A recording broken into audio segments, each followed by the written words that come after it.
বাংলাদেশের পূর্বাঞ্চলের ভুয়াপুর ও পশ্চিমাঞ্চলের সিরাজগঞ্জ জেলার সাথে সংযোগ স্থাপনকারী যমুনা সেতুটি বঙ্গবন্ধু সেতু হিসেবেও সুপরিচিত।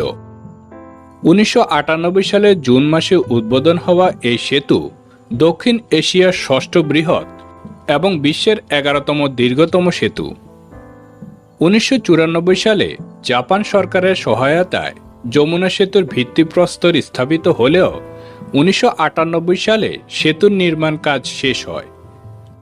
যমুনা বহুমুখী সেতু নির্মাণের ফলে দেশের আর্থসামাজিক উন্নয়নের সাথে সাথে সড়ক ও রেলপথে যাত্রী ও মালামাল পরিবহনের ক্ষেত্রে ব্যাপক উন্নতি সাধিত হয়েছে।